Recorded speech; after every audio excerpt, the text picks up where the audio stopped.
Today, we're starting a new series called Concept Quest. The basic idea is we're going to go through some game or anime or some established story and make concept art. And for our first episode, we're going to be playing a really beautiful game called The Gardens Between. We're going to play the game, draw characters from it, and then create our own character that fits in that world. That's why it's called Concept Quest, because we're on a quest to make cool concept art. This is going to evolve as we make it, but I hope you like the idea because I think it's pretty exciting. If you don't want to watch any of the game, you can skip right to the drawing part. It's time-stamped below. But if you do want to come on the journey with me, let's explore the game. And this is The Gardens Between. This already looks really cool. I think this game is only like an hour or so it should be a cool little start into this new series. And here are the two main characters we're going to be drawing. And then adding one of our own. I like his hair. And the outfits are very simple. But it has very good design.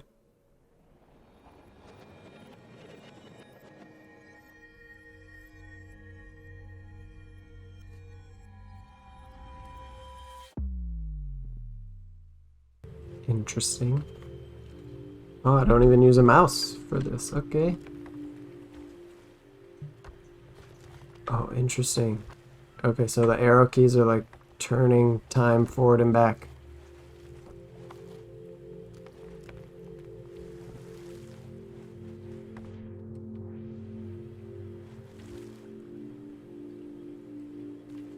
Okay.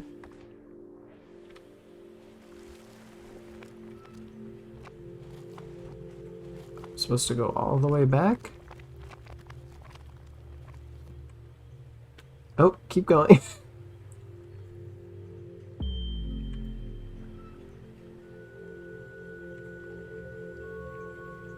I made an orb.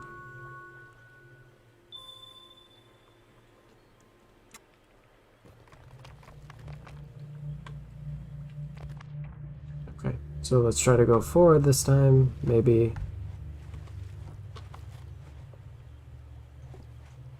Okay, so did they get delayed by the ball? Is that what happened?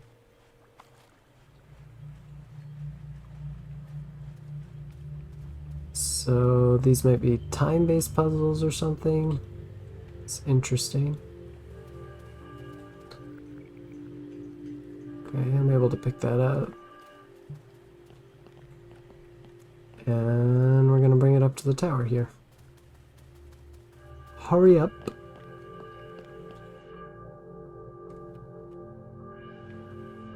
Okay.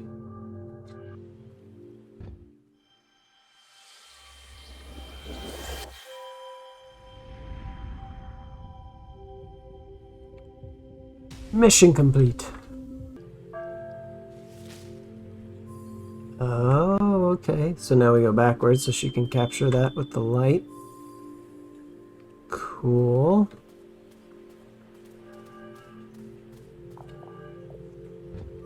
We'll put the light in there. It makes a little bridge. Okay, cool stuff.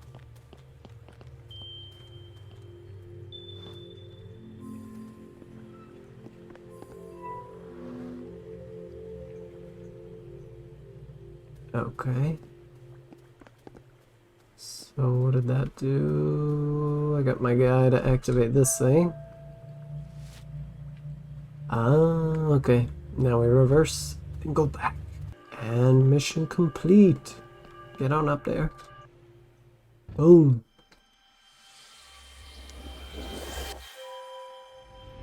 These aren't too hard. Very cute though. Oh, so this is a story. It looks like she's moving. Onward to adventure. I love the like big scale of everything. That is so cool. Come on, buddy. Oh. And presto. We did it. Aww. Popsicles. Is this something for the guy?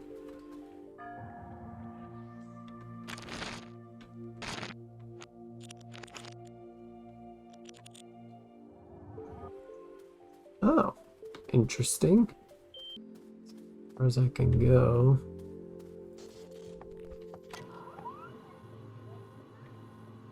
Oh, I'm supposed to stay here. Oh, that's so cool.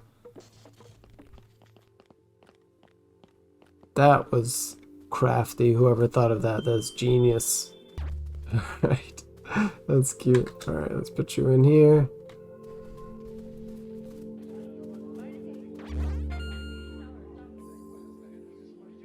And then we'll go back. Cute. That VHS thing was super cool though. That blew my mind. Okay.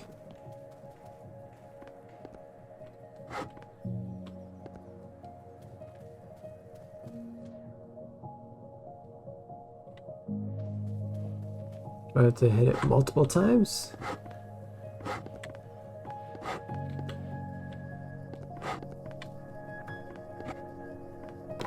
Okay, good. I thought that wasn't doing anything.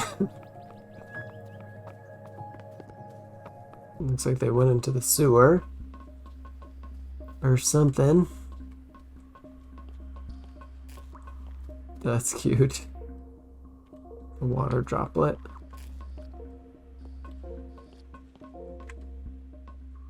Stop right there. There we go. I guess that's it.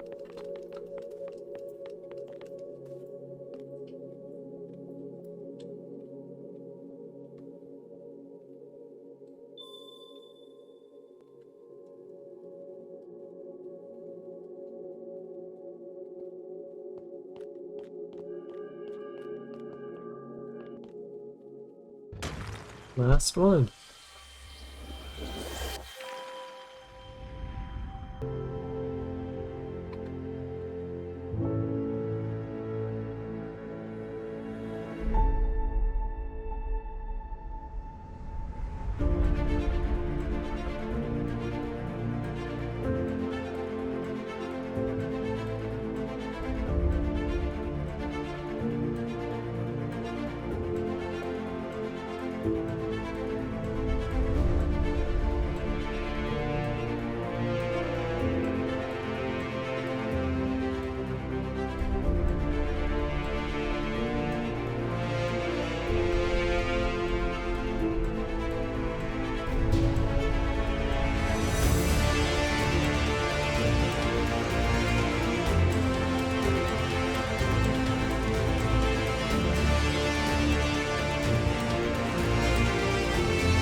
That's sad.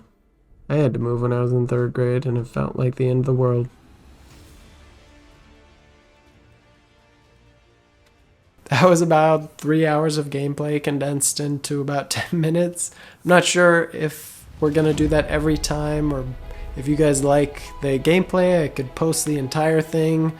Like I said, it's going to evolve as we do this, so let me know what you like, and you know, we'll change things up, we'll try different stuff.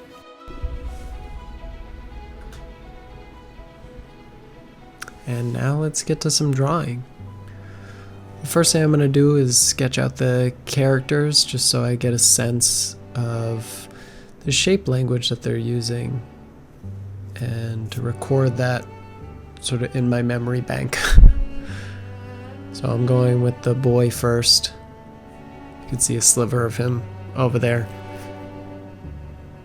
I really like his hairstyle. It's really cute. It kind of has this ovally look to it.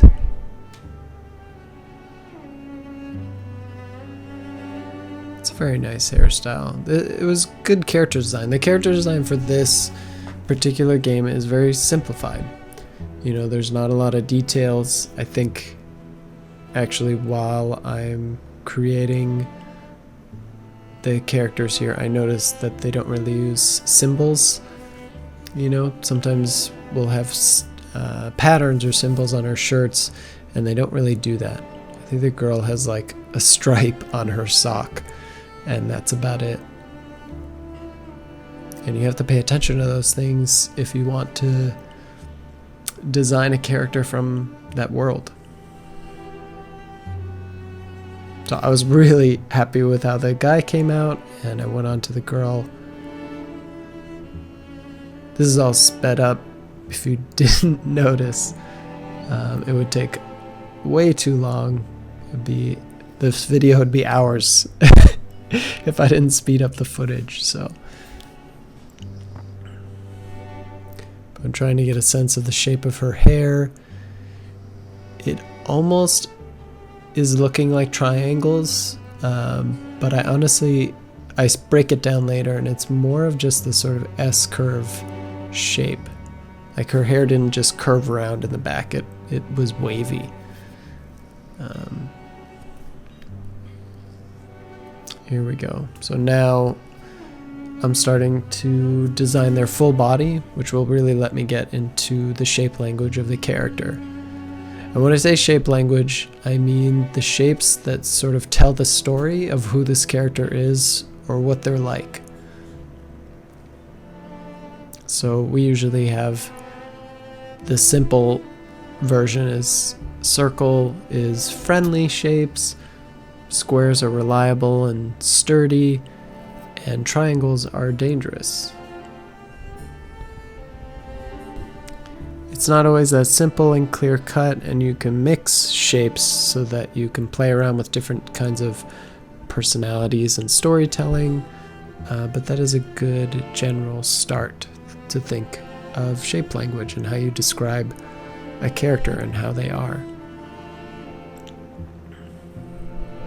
I think if you've ever seen Monsters, Inc., Mike Wazowski, the big green guy, he is a giant circle, but he's a super crabby guy. So you can see they're actually contrasting the story that they're telling with that character, because it seems like he'd be a friendly guy based on the shape and aesthetically what we feel about round shapes, but he ends up being this sort of crabby, not really pleasant dude, even though he is warm and friendly underneath. So you can play with contrasts and storytelling like that as well. So you can see I put what I thought were her main shapes up on to the left of her head, which was the wavy lines, which you're getting that from her jacket and her boots and her hair, and square shapes, which you're also getting from like her shorts, and her jacket is very square. And the boy is a little different. If you remember when we were drawing his hair, he had this little like Diglett shape, if you know the Pokemon, for his hair, and you can see that repeated kind of in the hoops of those overalls, and even if you think of the negative space where that overall swoops underneath his shirt, that's a Diglett shape. Same with the little pockets. It's just repeated everywhere. And then the circles, obviously his glasses and the watch, the little buttons. Shape language is so important. Now we're finding reference. It's super important to have reference, because after you sort of internalize the game, you want to internalize some unique ideas and clothing that you could potentially use. I took I don't remember what the class was called, but we were meant to do environments and draw some buildings. And I wanted to draw these mushroom buildings. And I tried to do it by just looking up mushrooms and just trying to draw my own designs, and it didn't really work. It wasn't until I drew buildings and started realizing the intricate little pieces of buildings, like how a wall is not just flat. There's like I don't know what that baseboard is called, but it has little ridges in it as you come down, and like columns on buildings, they have all these ridges on them. And once you start drawing those shapes and internalizing them, then when I went back to drawing the mushroom houses, I started using those little ridges on the buildings, and it started to read as buildings instead of just these weird boxes. And that's what I'm doing here. I found some cute reference, some girls, because I wanted to make a smart, quick-witted, you can see I wrote it here, quick-witted, snappy girl. The other characters seemed kind. So I wanted someone who was a little bit like that Mike Wazowski, maybe a little crabby, but she was also really smart and very much into fashion. So I wanted a cute girl that knew her fashion, but was very strong personality-wise, very confident.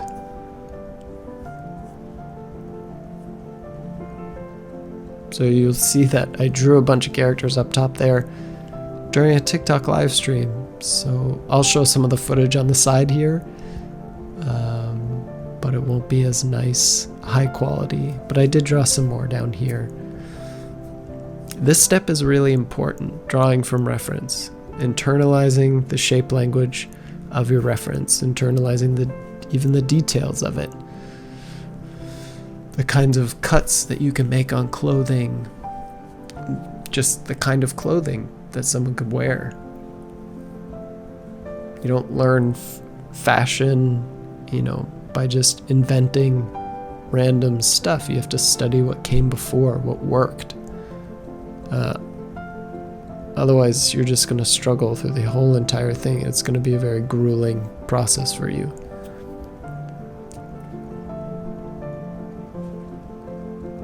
I am even bothering to go design the hair out as well, just because more potential ideas. And it's been a long time since I've done character design. I've been away from drawing for over 3 years, and I didn't design that much in the first place. I took character design courses, and I did my best, but I always thought that I had to master anatomy and clothing to even bother to do design, and I was very much mistaken. But unfortunately, I didn't get to practice it all that much. So I have all the theory and the knowledge, but not the practice. So I can pass it along, and I'm going to try to get better, as I've told you with the intro video that I have on this channel. And you're going to see all of my successes and failures, and know that it's okay to fail. You're learning. Not a lot of these drawings are not successful. I don't like them, and you may like them. I'm not saying that they're bad inherently. It's just, for me, I see where my mistakes are on some of these, and some of them hurt more than others. And you're going to see that in your own drawings as well. But just know that it's okay. Again, you're learning. You can't push forward through these drawings if every single one, you see all these mistakes and you're just super hard on yourself. There's no point to that. You need to keep going, keep learning, be kind to yourself. I just had to keep telling myself that it was going to be okay, that I was learning. It's okay if I make mistakes. I'm just trying to get the general shape language, the general idea of what is going on to understand it. The drawings didn't have to be perfect. I know that I haven't studied clothes that much, so the folds aren't going to look great, but I did what I could to understand what I was seeing. And now the final part, which is really great, once you've finally internalized all these shapes, you've internalized some of the costumes and the folds, now you can start to make your own designs by combining pieces of all the stuff that you've now learned. You can add some new reference in there. You don't have to draw every single piece of reference you have. I duplicate out my model so I can draw it multiple times, and then I'll usually change the pose and do that a couple more times. Right now, like I said, I wanted someone who is more smart, quick-witted, snappy, but into fashion. So I'm going to try to play with more triangle shapes. Someone who is a little bit better dresser. Right now I'm trying to think. I feel like there's something missing on her shirt. And this is where I told you that I started looking. In a minute, you'll see I started looking, put a star on her shirt. Started looking for symbols. Like, what could I put on her shirt? So I looked at One Piece, because he always puts really cool designs on the shirts. But in the end, I ended up looking back at the reference and realizes, and I wrote it there, no symbols or graphics, because this style of art didn't have that. It was very simplified. And simple is deceptively harder than realistic, because you're not drawing all the details, so you can't hide things. So when everything is simplified, it actually is a lot harder. How do you make something impactful with as little information as possible? So I'm thinking of different shapes, still trying to use the triangle, maybe changing up the shape of the boots, trying to introduce the triangles in the boots. I also am trying to give her long hair, because both of the characters above have super short hair, so I thought a long-haired character would contrast nicely. I'm trying to play with heels, because for me, girls who are good at fashion wear super nice heels, or heel boots, as it seems. And I really liked this collar. I was looking at some reference from Hikaru Nogo. Takeshi Obata is one of my favorite artists. Pretty sure he won some kind of award for his fashion direction in that series. So you can see here, I put together purposely these like 4 pieces of reference, taking the hair from the maid, some of the V-shaped stuff from the Miku down in the bottom left-hand corner. I wanted the like baggy shirt from the guy. And I was looking for some stocking stuff from the girls at the bottom to the right. Here I'm introducing that Miku skirt on the left, but not finding a way to make it work. But I did like the deep V, so try to make that work instead. And I'm trying a different kind of hair where it's really these big flat triangle / square type shapes.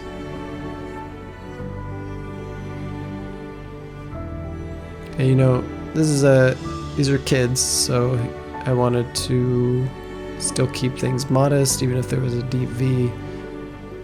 Should be wearing turtleneck or something. So this next set, I wanted to change the model, and I realized that we have 2, relatively white kids. I wanted to have a person of color in there. So I started thinking of different kinds of hairstyles, like the afro there, some kind of dreads. I thought it would be cool to contrast, the characters with a person of color. Some really cool sneakers and joggers. I liked the joggers that I made in the first one, so I was still trying to look for that simple jogger that felt impactful. And here's where I find the hairstyle that I end up using, which I really liked. I really like these thin dreads. I also really liked the shirt that was kind of tight on the upper part, but then blew out at the end. So it was kind of like this baggy waviness. It looked really cool. It gave me some triangle shapes and circle shapes to work with. So it contrasts with the characters, but also relates back to them, using some of their shape language, but not all of it.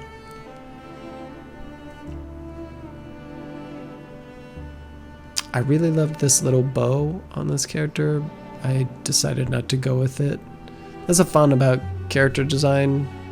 You could go in so many directions. I was adding sunglasses to her, trying to make her even cooler and hip. I just felt like it was too much.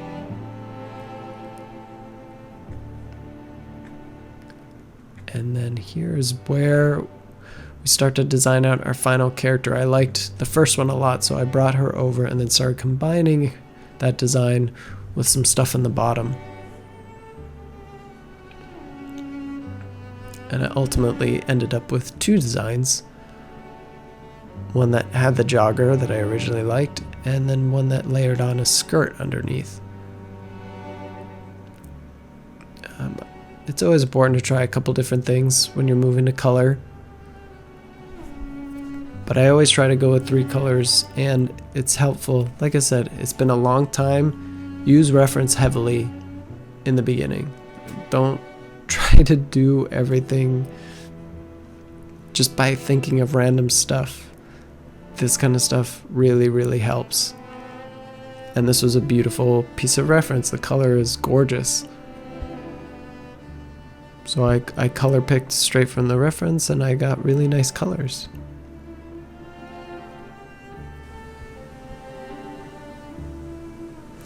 From here, we're gonna go to the portrait, because we did the portrait for these 2 characters, so we're gonna do a 3rd one for this girl. And I found this really lovely piece of reference with the girl with the braids.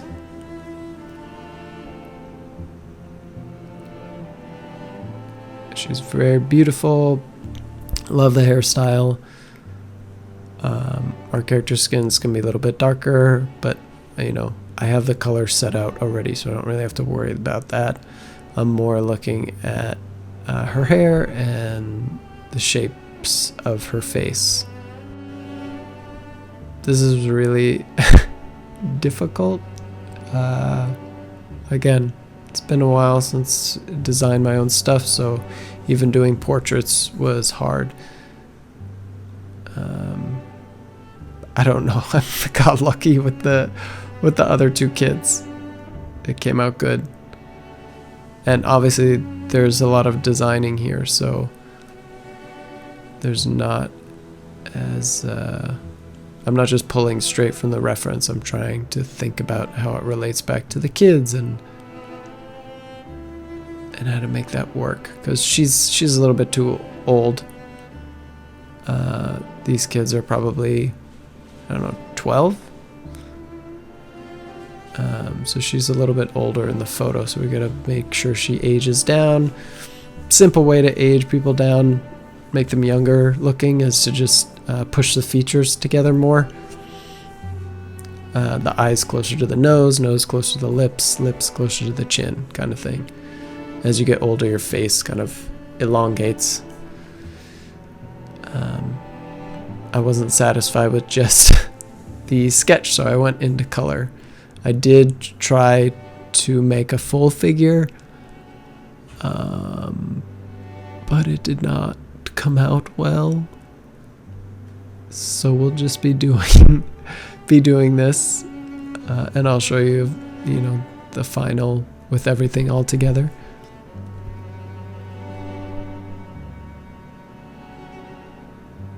I wish I could do that final character piece, but it just,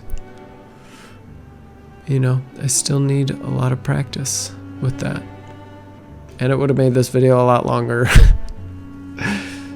So we'll do this for now, and next time I promise I will reveal, even if it comes out bad.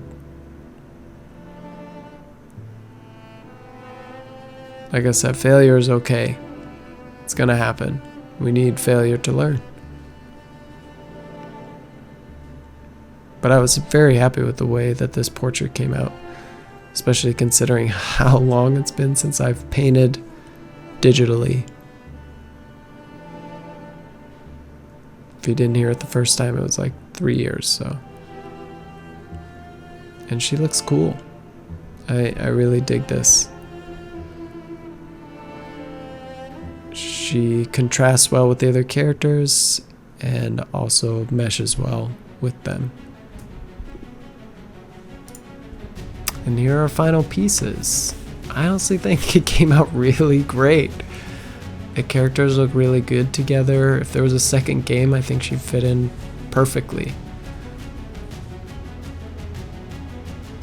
And here are our portraits. She seems to fit in great, and it's a great design.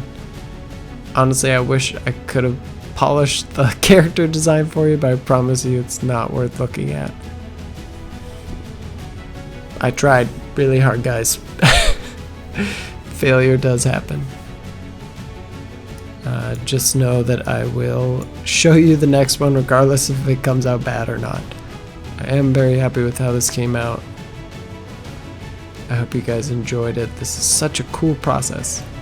Thank you for watching. I hope you enjoyed the first episode of Concept Quest. If you have any ideas for future episodes, please drop them in the comments below. It can be anything, a game, a movie, an anime, even a book. Whatever you love, we can try out. A book would actually be really challenging.